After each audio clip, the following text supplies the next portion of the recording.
बहुत धीमी गति से ठंड आ रही है, लेकिन राजनीतिक गर्मी बड़ी तेजी से बढ़ रही है।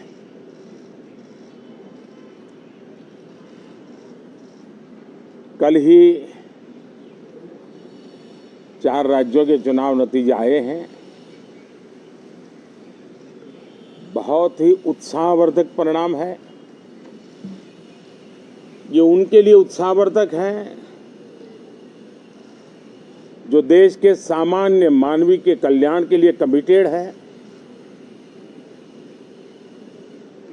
जो देश के उज्जवल भविष्य के लिए समर्पित है,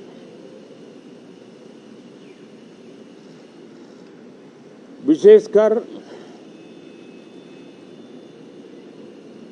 सभी समाजों की, सभी समूहों की, शहर और गांव की महिलाएं,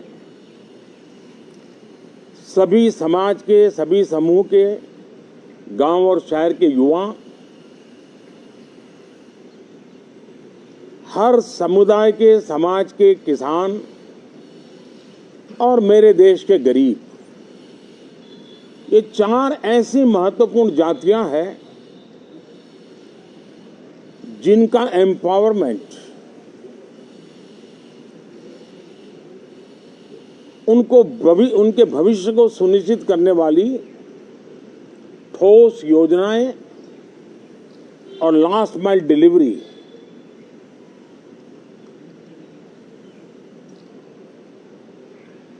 इन उसूलों को लेकर के जो चलते हैं, उन्हें भरपूर समर्थन मिलता है। और जब गुड गवर्नेंस होता है, पूर्णतया जनहित के लिए समर्पण होता है, तो एंटी इनकम्बेंसी ये शब्द इरेलेवेंट हो जाता है।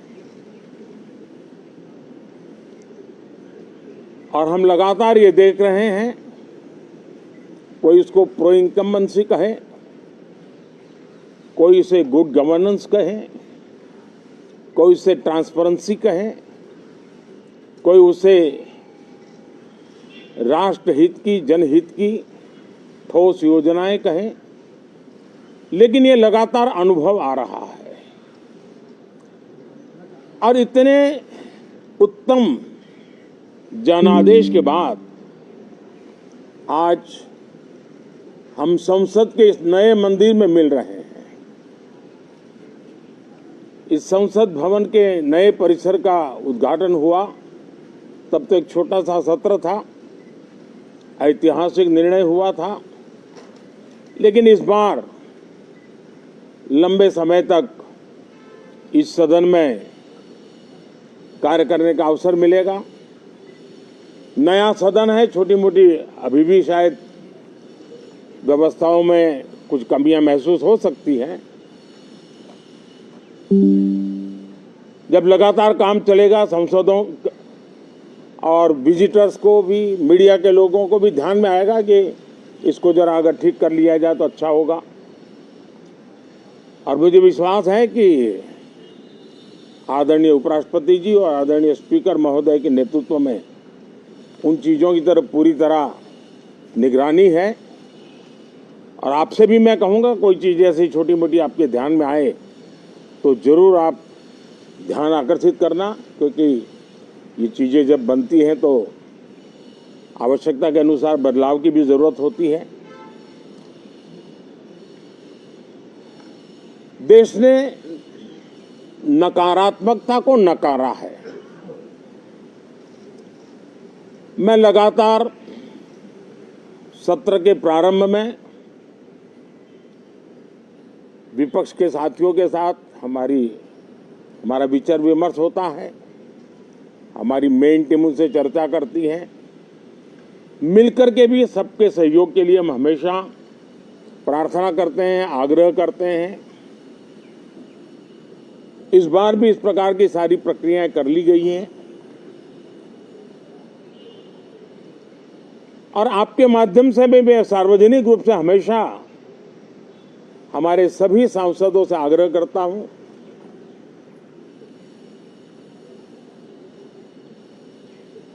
लोकतंत्र का ये मंदिर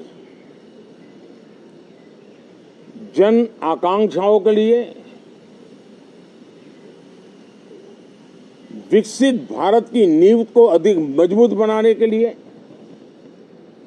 बहुत महत्वपूर्ण मंच है।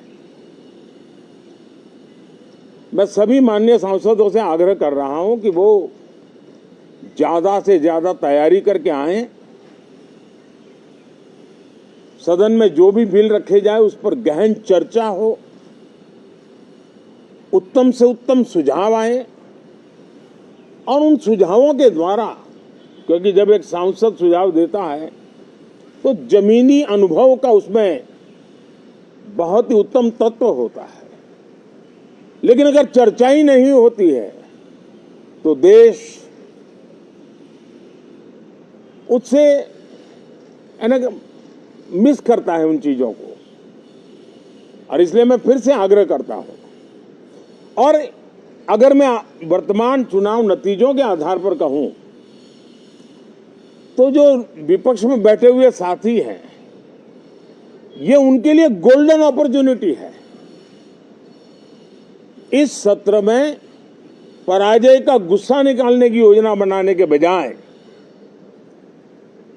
इस पराजय में से सीख करके पिछले 9 साल से चलाई गई नकारात्मकता की प्रवृत्ति को छोड़ करके इस सत्र में अगर सकारात्मकता के साथ आगे बढ़ेंगे तो देश उनके तरफ देखने का दृष्टिकोण बदलेगा, उनके लिए एक नया द्वार खुल सकता है।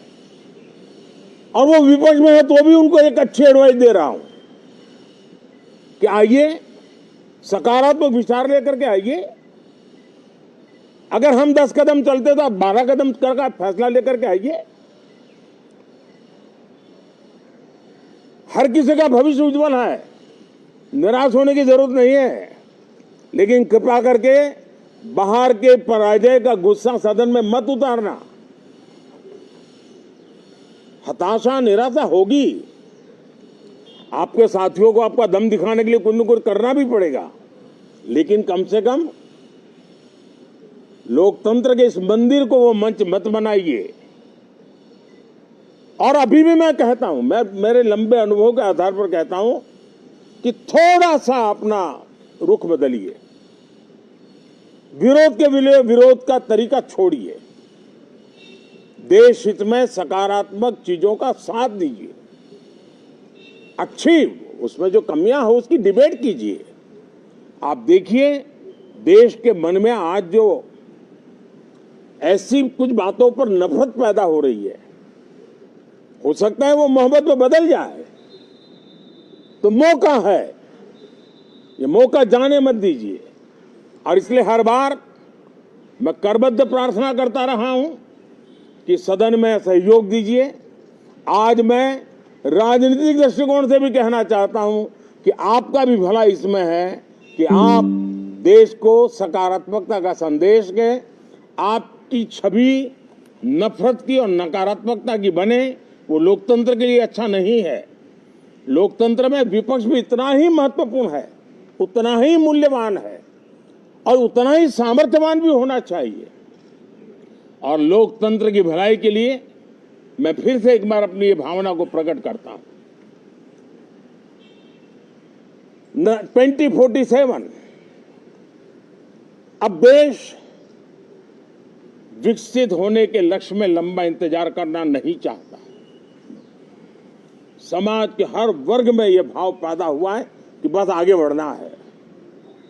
इस भावना को हमारे सभी माननीय सांसद आदर करते हुए सदन को उस मजबूती से आगे बढ़ाएं, यही मेरी उनसे प्रार्थना है। आप सबको भी साथियों मेरी बहुत बहुत शुभकामनाएं हैं। बहुत बहुत धन्यवाद।